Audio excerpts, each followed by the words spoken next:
Salam hörmətli izləyicilər, hər vaxtınız xeyir. Bu günlər sizə 2 mərtəbə 4 otaqdan ibarət tam mülkiyyətli manat betonla ev sizə çəkib təqdim edirəm. Belə bir 2 dənə evdə yan-yana. Küçəsidir, prospektə yaxındır. İnsanlar daxil olaq evin həyətinə. Evimizin həyətidir belə.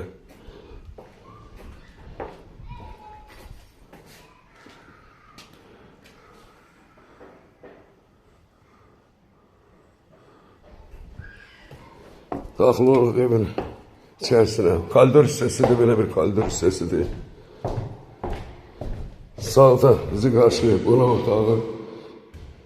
Geniş bir qonaq otağıdır. Pəncərəsi dolaşır, evin həyətinə baxır. Burada isə mətbəxdir. Birbaşa küçəyə baxır pəncərəsi.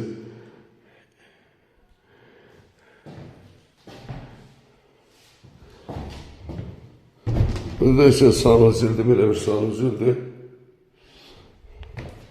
Burada yeni gidirim, balon banka yığmaq, kladokka kimi əşya yığmaq üçün yerdir.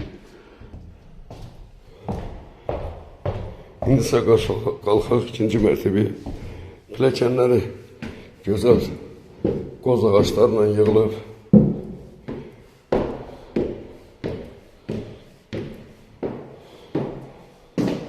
Burada belə bir yine sanuzildir.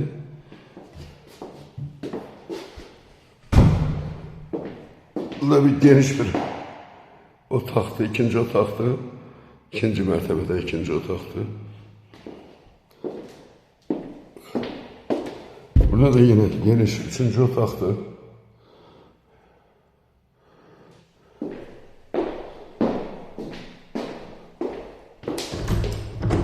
Burada böyle balkonudur. Balkon bir başa. Ev tam mülkiyyət çıxarışdı, manat betondan tikilmiş bir evdir. Burada ise 4. otaqdır. Bütün evləri görürsünüz, işıq yanmadan çəkib təqdim edirəm. Axşam tərəfdə olsa evlər işıqlıdır. Yəni pəncərələr çox gözəl işıq verir. Aşağıda nömrəni qeyd edəcəyik. Gəlib zəng edib, gəlib əlaqə saxlayıb baxa bilərsiniz. Sağ olun, Allah'a emanet. Evimizin qiyməti 92 minə deyilir. Real alıcı olsa indirim var. Sağ olun.